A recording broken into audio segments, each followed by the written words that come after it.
Hi అందరికీ welcome back to my channel. ఈరోజు నాని కోసము నేను ఏవైతే హెల్త్ టిప్స్ యూజ్ చేసినో వాడు చిన్నగా ఉన్నప్పుడు అవైతే మీ అందరితో షేర్ చేసుకుంటున్నాను. అందులో one of the important tip, యాక్చువల్గా నేను ఇది షార్ట్స్లో తీద్దాం అనుకున్నాను. వీడియో లెంత్ ఎక్కువ అయిపోతుంది, పార్ట్స్గా డివైడ్ అయి వస్తూ ఉంటాయి కదా. సో కొందరు చూడొచ్చు, కొందరు ఏదైనా పార్ట్ మిస్ అవుతారు కదా అనేసి లాంగ్ వీడియోలను అయితే పోస్ట్ చేస్తున్నాను.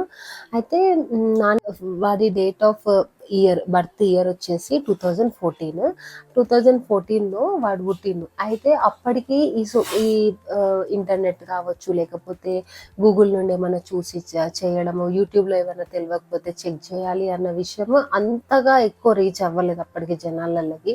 అంటే అవి ఉన్నాయి, బట్ ఇవి ఇన్ఫర్మేషన్ మొత్తం ఇది ఉంటుంది అన్న విషయం అయితే అంతా నాకు తెలిసేది కాదు. అసలు ఎందుకు యూజ్ చేయలేదో కూడా నాకు తెలియదు అప్పుడు.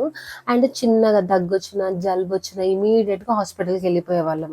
ఎందుకంటే అంటే నాకు మా హస్బెండ్కి ఏంటిది ఎట్లా అనేది ఏం తెలియదు. సో ఏదైనా డాక్టర్ దగ్గర సొల్యూషన్ ఉంటుంది అనేసి ఉరికే వాళ్ళము. అండ్ ఇంకొకటి ఏంటి అంటే ఇవన్నీ చూడకపోయేది కదా, అంటే యూట్యూబ్లో కావచ్చు, గూగుల్లో కావచ్చు. అప్పుడు ఇట్లా సెర్చ్ చేయాలన్న విషయం కూడా మాకు తెలీదు. పెద్దవాళ్ళు ఎవరన్నా ఉంటే వాళ్ళని అడిగి కోల్డ్ అయింది అని అంటేనేమో ఇట్లా తమలపాకు మీద కొంచెం విక్స్ అట్లా పెట్టేసి ఇక్కడ పెట్టేసే వాళ్ళము.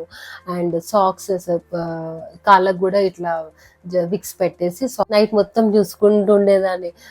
బ్రీత్ కొంచెం ఎక్కువ అవుతుందా, ఎట్లుంది, ఏంటిది ఎక్కువ ఇట్లా చిన్న పిల్లలు చిన్నగా ఉన్నప్పుడు ఇట్లా బ్రీత్ కొంచెం ఫాస్ట్గా తీసుకున్నారు కదా, దానికి కూడా మేము ఒకరోజు హాస్పిటల్కి వెళ్ళినాము. అంత భయం ఉండేది.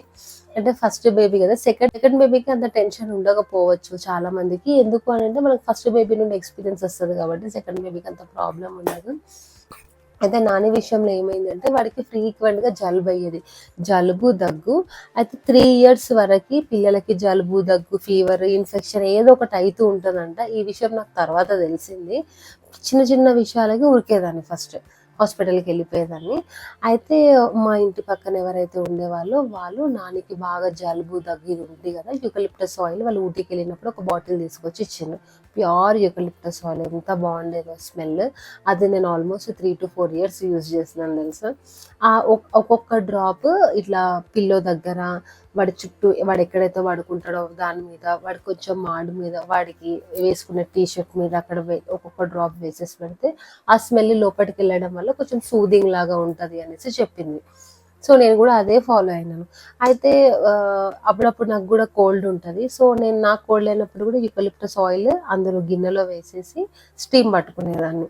నేను అనుకున్నాను నాకే ఇంత రిలీఫ్ ఉంది కదా అనేసి. ఇంకా అప్పటి నుండి ఏం చేస్తున్నాను, నాని స్నానం చేసే వాటర్ ఉంటుంది కదా, వేడి నీళ్ళలో యూకలిప్టస్ ఆయిల్ కూడా కొంచెం వేసేదాన్ని, కొన్ని డ్రాప్స్, ఒక 3-4 డ్రాప్స్. అయితే ఈ యూకలిప్టస్ ఆయిల్ అనేది మనకి అమెజాన్లో కావచ్చు, ఏ పూజా స్టోర్ అయినా కావచ్చు, నార్మల్ ఎక్కడైనా సూపర్ మార్కెట్స్లో అయితే మనకు దొరుకుతుంది. సో తీసుకోండి ఒకటి, చిన్నపిల్లలు ఉన్న వాళ్ళైతే ఇంకా మంచిది ఇది. అయితే బకెట్లో వాటర్ నింపేసి అందులో కొంచెం యూకలిప్టస్ ఆయిల్ వేసేసి ఇంక అప్పటి నుండి స్నానం చేయించడం అనేది స్టార్ట్ చేస్తాను. ఎంత డిఫరెన్స్ ఉంది అంటే వాడి హెల్త్లో, అంటే ఫ్రీక్వెంట్గా అయ్యే కోల్డ్ కూడా మెల్లమెల్లగా డేస్, ఇప్పుడు సపోజ్ 1 week ఒకసారి కోల్డ్ అయ్యేది కదా, మెల్లగా 12 daysకి ఒకసారి కోల్డ్ అవ్వడం, అట్లా స్టార్ట్ అయింది. అండ్ వాడికి ఏదైతే బ్రీతింగ్ ఇష్యూ అంటే బాగా నంజు మొత్తం ఫామ్ అవుతుంది కదా ఇదంతా, ఆ ఇష్యూ కూడా మెల్లమెల్లగా తగ్గిపోయింది. అండ్ ఒకానొక స్టేజ్లో ఒక 3-4 years తర్వాత 1 year వరకు మేము ఒక్కసారి కూడా హాస్పిటల్కి వెళ్ళలేదు తెలుసా. ఒక్కసారి కూడా హాస్పిటల్కి వెళ్ళలేదు. రెగ్యులర్గా హాట్ వాటర్లో యూకలిప్టస్ ఆయిల్ వేసేసి వాడికి స్నానం చేయించేదాన్ని. ఇంకా ఏమున్నా నాకు ఒక మెడిసిన్ లాగా ఒక యూకలిప్టస్ ఆయిల్ బాగా హెల్ప్ అయింది. సో అందుకే ఈ ఈ టిప్, అంటే ఇది ఎవరికైనా యూజ్ అవుతుంది అనేసి, న్యూగా అంటే కొత్తగా మదర్స్ ఎవరైనా ఉంటారు, అండ్ మన ఛానల్కి చాలా మంది మదర్సే చూస్తూ ఉంటారు కదా, సో వాళ్ళందరికీ ఈ టిప్ ఇట్లా యూజ్ అవుతుంది అనేసి షేర్ చేస్తున్నాను. పిల్లలకి ఎక్కువ కోల్డ్ ఉన్నా, కఫ్ ఉన్నా ఒకసారి ఇది ట్రై చేయండి. 1-2 సార్లు కాకుండా కొంచెం ఎక్కువ యూజ్ చేయండి, చూడండి. అంటే ఒక 1-2 months యూజ్ చేసిన తర్వాత మీకు డిఫరెన్స్ కనిపిస్తుంది. అండ్ యూకలిప్టస్ ఆయిల్ వల్ల ఎట్లాంటి సైడ్ ఎఫెక్ట్స్ లాగా అట్లా ఏమి ఉండవు. బాడీకి మంచిది, బ్లడ్ సర్క్యులేషన్ మంచిగా అవుతుంది. మెయిన్గా వేడి నీళ్ళలో వేసిన తర్వాత ఆ స్మెల్కి ఆ బాడీ మీద ఉండిపోతుంది ఆయిల్ అనేది, స్కిన్ మంచిగా సాఫ్ట్ అవుతుంది. వాళ్ళు బ్రీత్ చేసుకుంటుంటే వాళ్ళకు కూడా మంచిగా రిలాక్స్ ఉంటుంది. మీకే డిఫరెన్స్ తెలుస్తుంది 1-2 సార్లు యూజ్ చేస్తే. అయితే ఇంకొకటి ఏంటి అంటే కొంచెం కాస్ట్ అటు ఇటైనా మంచి కంపెనీదే తీసుకోండి. ఎందుకంటే ఏది పడితే అది వద్దు. ఇప్పుడు మార్కెట్‌లోకి చాలా కల్తీ వస్తున్నవి. సో, మంచి కంపెనీ ఏది ఉంటదో అదే తీసుకొని అదే వాడండి. ఇప్పుడైతే ప్రస్తుతానికి వాడంత చిన్నగా ఏం లేడు. మంచిగా పెద్దగా అయిపోయాడు కదా! సో, ఎప్పుడో ఒకసారి అయితే యూజ్ చేస్తాను. రెగ్యులర్‌గా అయితే ఏం యూజ్ చేయట్లేదు. సో, చిన్న పిల్లలు ఎవరైతే ఉన్నారో వాళ్ళ కోసం చెప్తున్నాను. అండ్ మరి ఇప్పుడు ఎవరికైనా బాధ ఉంటది. అయ్యో! కళ్ళలోకి పోతే ఎట్లా అనేసి. సో, మీరేం చేయండంటే స్నానం మొత్తం అయిపోయిన తర్వాత ఇంకా స్నానం అయిపోయిన తర్వాత బకెట్‌లో లాస్ట్ కొన్ని అడుగున నీళ్ళు మిగులుతాయి గదా!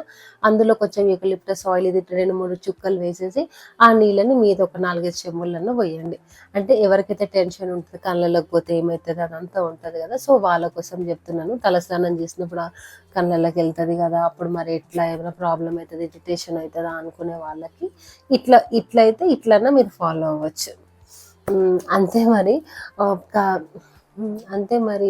నెక్స్ట్ వీడియోలో కమింగ్ వీడియోస్‌లో నానికి నేను ఏదైతే ఫుడ్ పెట్టేదాన్నో అది గూడా నేను షూట్ చేసేసి పెడతాను.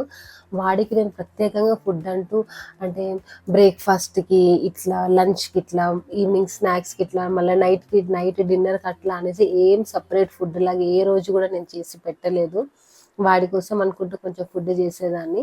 అది ఎట్లా ప్రిపేర్ చేస్తాను, ఏ ఏ టైమింగ్స్‌లో పెట్టినాను అండ్ ఏ ఏజ్ నుండి ఏ ఏజ్ వరకి ఆ ఫుడ్ పెట్టినో డీటెయిల్‌గా అయితే నేను చెప్తాను. So, do checkout. తొందరలో అయితే షూట్ చేస్తాను ఆ వీడియో. అంతే మరి. వీడియో నచ్చితే మాత్రం మర్చిపోకుండా లైక్ చేసి సబ్స్క్రైబ్ చేయండి. బాయ్.